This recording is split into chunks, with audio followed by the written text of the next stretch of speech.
Grade 2 માં math subject મેથમાં chapter 9 મારો મજાનો દિવસ. ચેપ્ટર 9 મારો મજાનો દિવસ.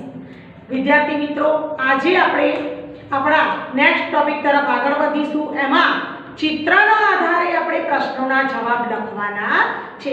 તો તમને વર્કબુકમાં ઈસવીસન પ્રમાણે જાન્યુઆરીથી ડિસેમ્બર સુધીના મહિનામાં જુદા જુદા ચિત્ર આપેલા છે. જે તમે અહીં જોઈ શકો છો કે જાન્યુઆરી મહિનામાં તો પતંગનું ચિત્ર આપેલું છે. કેમ કે જાન્યુઆરી મહિનામાં ઉત્તરાયણનો તહેવાર આવે છે. 14મી જાન્યુઆરીએ ઉત્તરાયણનો તહેવાર આપણે ઉજવીએ છીએ. માટે જાન્યુઆરી મહિનામાં તમે જુઓ તો પતંગનું ચિત્ર આપેલું છે. બીજું ચિત્ર જુઓ, ફૂલ દોરેલું છે. ફેબ્રુઆરી મહિનામાં વસંત ઋતુ હોય છે, ફૂલો ખીલે છે, માટે ફેબ્રુઆરી મહિનામાં ફૂલનું ચિત્ર આપ્યું છે. માર્ચ મહિનામાં પિચકારી દોરેલી છે. વિદ્યાર્થી મિત્રો, માર્ચ મહિનામાં ફાગણ મહિનો હોય છે ત્યારે હોળીનો તહેવાર આવે છે. ફાગણ મહિનાની પૂનમ એ દિવસે આપણે હોળીનો તહેવાર ઉજવીએ છીએ. અને પિચકારીથી તમે એકબીજા પર પાણી ભરીને રંગ ભરીને છાંટો છો. માટે અહીં માર્ચ મહિનામાં પિચકારીનું ચિત્ર આપેલું છે. ત્યાર પછી છે કેરીનું ચિત્ર અને એની નીચે લખેલું છે એપ્રિલ. એપ્રિલ મહિનામાં કેરીનું ચિત્ર દોરેલું છે. તો કેરી ઉનાળામાં એપ્રિલ મહિનામાં કઈ ઋતુ હોય છે? ઉનાળો. અને ઉનાળાની ઋતુમાં કેરીની સીઝન હોય છે. માટે એપ્રિલ મહિનામાં અહીંયા કેરીનું ચિત્ર આપેલું છે. ત્યાર પછી જુઓ મે મહિનો. મે મહિનામાં પંખો દોરેલો છે. કેમ કે પંખો એ આપણને ગરમીથી રાહત આપે છે. મે મહિનામાં ગરમી ખૂબ પડે છે. ઉનાળાની ઋતુ હોય છે, ઉનાળામાં ગરમી હોય છે. ગરમીથી રાહત મેળવવા આપણે પંખાનો ઉપયોગ કરીએ છીએ. માટે અહીં મે મહિનામાં પંખાનું ચિત્ર દોરેલું છે. ત્યાર પછી જુઓ ચોપડી દોરેલી છે. કેમ? જૂન મહિનામાં ચોપડીનું ચિત્ર છે. કેમ કે ઉનાળાનું વેકેશન આપણું પૂર્ણ થાય ત્યાર પછી જૂન મહિનામાં આપણી શાળાઓ ફરીથી ખુલે છે. માટે જૂન મહિનામાં ચોપડીનું ચિત્ર આપ્યું છે. પછી જુલાઈ મહિનામાં તરબૂચ દોરેલું છે. ત્યારે આપણે તરબૂચ આવે છે માર્કેટમાં અને તરબૂચની સીઝન હોવાથી તરબૂચ ખાઈએ છીએ. ગરમી હોય છે, ગરમીમાં તરબૂચની સીઝન હોય છે અને તરબૂચ ખાઈએ છીએ. માટે આપણને જુલાઈ મહિનામાં તરબૂચનું ચિત્ર દોરેલું છે. ત્યાર પછી છે ઓગસ્ટ મહિનો. ઓગસ્ટ મહિનામાં જુઓ રાષ્ટ્રધ્વજને સલામી આપતું ચિત્ર દોરેલું છે. ઓગસ્ટ મહિનો 15મી ઓગસ્ટ એ આપણો સ્વાતંત્ર્ય દિન હોય છે. માટે ઓગસ્ટ મહિનામાં ત્યાં રાષ્ટ્રધ્વજનું ચિત્ર છે અને ઝંડાને સલામી આપી રહ્યા છે.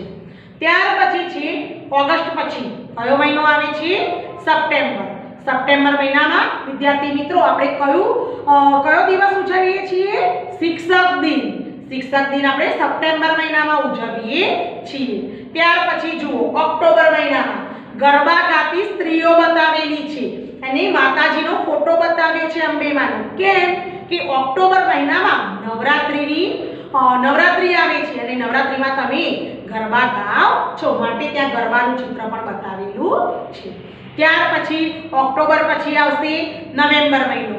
જુઓ વિદ્યાર્થી મિત્રો, રંગોળી પૂરે છે અને 14મી નવેમ્બર એ ચાચા નહેરુનો જન્મદિવસ છે. તેને આપણે શેના તરીકે ઉજવીએ છીએ? બાલ દિન તરીકે ઉજવીએ છીએ. અને નવેમ્બર મહિનામાં દિવાળીનો તહેવાર પણ આવે છે. અને ત્યાર પછી છેલ્લું ચિત્ર જુઓ, ક્રિસમસ ટ્રી દોરેલું છે.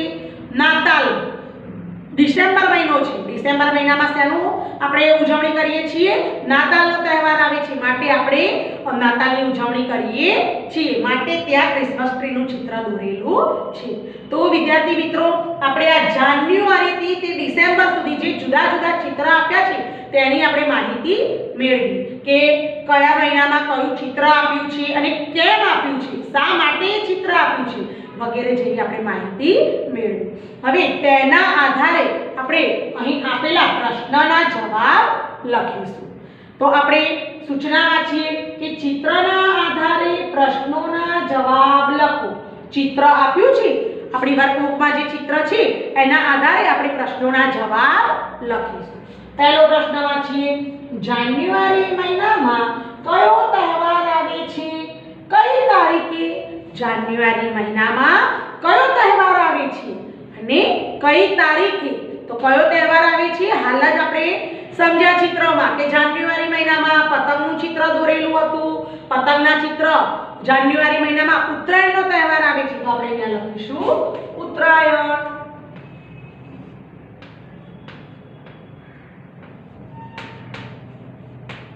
ઉત્તરાયણ કયો તહેવાર આવે છે? તો ઉત્તરાયણ. કઈ તારીખે? તો 14 તારીખે. તો અહીંયા આપણે શું લખીશું?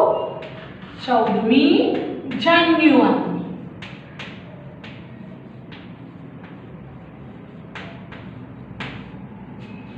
જાન્યુઆરી મહિનામાં ઉત્તરાયણનો તહેવાર આવે છે.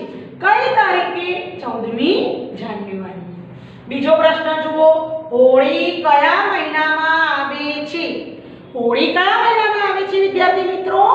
હોળી એટલે કે હોળીમાં તમે શું કરો છો? પિચકારીથી એકબીજા પર કલર છાંટો છો. જો પિચકારીનું ચિત્ર આપેલું છે માર્ચ મહિનામાં. તો આપણે અહીંયા જવાબમાં શું લખીશું? માર્ચ. મહિનાનું નામ પૂછ્યું છે માટે આપણે અહીંયા લખીશું માર્ચ.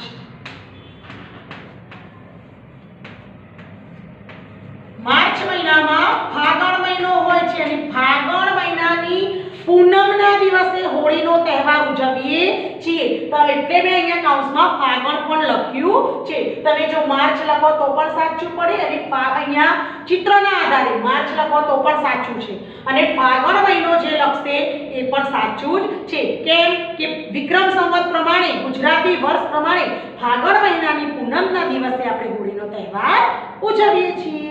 ત્યાર પછી જોઈએ ત્રીજો પ્રશ્ન. તો ત્રીજા પ્રશ્નમાં આપણને શું પૂછ્યું છે કે એપ્રિલ માસમાં કયું ચિત્ર આપેલું છે? શા માટે? એપ્રિલ માસમાં કયું ચિત્ર આપેલું છે? શા માટે? તો એપ્રિલ માસમાં કેરીનું ચિત્ર આપેલું છે. તો અહીંયા આપણે લખીશું કેરી. શા માટે? તો એપ્રિલ માસમાં કેરી આવે છે માટે તો આપણે અહીંયા લખીશું કેરી એપ્રિલ માસમાં આવે છે.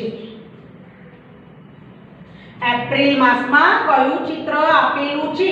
તો એપ્રિલ માસમાં તમે જોઈ શકો છો વિદ્યાર્થી મિત્રો કેરીનું ચિત્ર આપ્યું છે માટે અહીંયા આપણે જવાબમાં લખ્યું કેરી. અને શા માટે? તો કેરી એપ્રિલ માસમાં આવે છે માટે. હવે ચોથો પ્રશ્ન જુઓ. પંખાનું ચિત્ર મે માસમાં કેમ મૂકેલું છે? મેં તમને હમણાં જ સમજાવ્યું કે મે માસમાં ખૂબ જ ગરમી પડે છે અને ગરમીથી રાહત આપણને પંખો આપે છે. પંખો ચાલુ કરીએ તો પંખાના પવન નીચે તમે બેસો તો તમને ગરમીથી રાહત મળે છે માટે મે માસમાં પંખાનું ચિત્ર આપેલું છે. તો અહીંયા લખીશું મે માસમાં ગરમી હોવાથી મે માસમાં ગરમી હોવાથી પંખાનું ચિત્ર મે માસમાં મૂકેલું છે. અહીં તમે ગરમીની જગ્યાએ ઉનાળો શબ્દ પણ લખી શકો છો. કેમ કે ઉનાળામાં ગરમી હોય છે માટે તમે એવું લખો કે મે માસમાં ઉનાળો હોવાથી તો પણ તમારો જવાબ સાચો છે. હવે પાંચમો પ્રશ્ન જોઈએ કે ઉનાળાના વેકેશન પછી શાળા કયા મહિનામાં ખુલે છે? ઉનાળાના વેકેશન પછી શાળા કયા મહિનામાં ખુલે છે? તો જૂન મહિનામાં જુઓ શેનું ચિત્ર આપેલું છે? ચોપડીનું. એટલે તમને ખબર પડી જશે કે મે મહિનામાં આપણું વેકેશન પૂરું થાય છે અને 10 જૂનની આજુબાજુમાં આપણી શાળાઓ શરૂ થાય છે માટે અહીં લખીશું જૂન મહિનો. ઉનાળાના વેકેશન પછી જૂન મહિનામાં શાળા ખુલે છે. એના જવાબમાં લખીશું આપણે જૂન.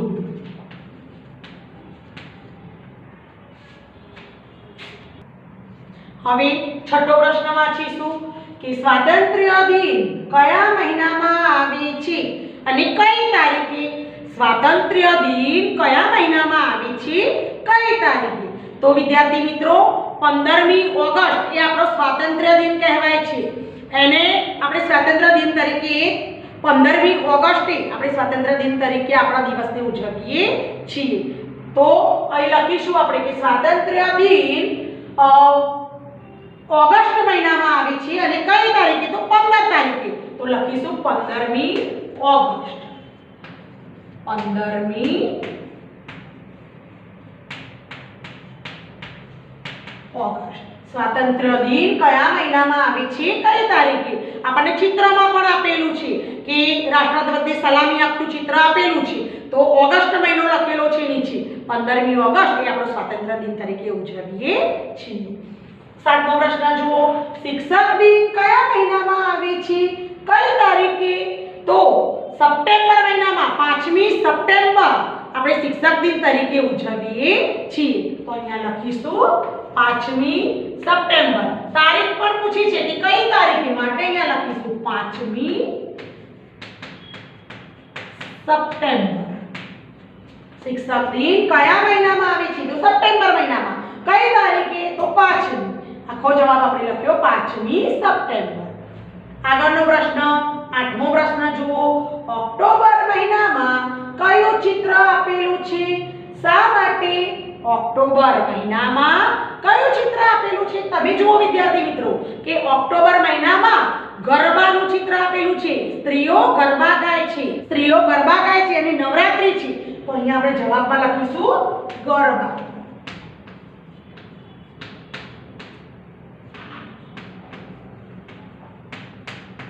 નવરાત્રી હોવાથી. ઓક્ટોબર મહિનામાં કયું ચિત્ર આપેલું છે? તો ગરબાનું. કેમ? તો નવરાત્રી હોવાથી. બાળ દિન. બાળ દિન કયા મહિનામાં આવે છે અને કઈ તારીખે? બાળ દિન કયા મહિનામાં આવે છે, કઈ તારીખે? તો બાળ દિન ચાચા નહેરુના જન્મદિવસ 14મી નવેમ્બર, એને આપણે બાળ દિન તરીકે ઉજવીએ છીએ. તો અહીંયા લખીશું 14મી નવેમ્બર. તારીખ અને મહિનો બંને પૂછ્યું છે, માટે લખીશું 14મી નવેમ્બર. બાળ દિન નવેમ્બર મહિનામાં આવે છે 14 તારીખે. છેલ્લો પ્રશ્ન જુઓ 10મો. નાતાલ કયા મહિનામાં આવે છે? વિદ્યાર્થી મિત્રો, નાતાલ 25 ડિસેમ્બર એ નાતાલ હોય છે, તો ડિસેમ્બર મહિનામાં આવે છે. આપણે જવાબમાં શું લખીશું? ડિસેમ્બર. નાતાલ કયા મહિનામાં આવે છે? તો ડિસેમ્બર.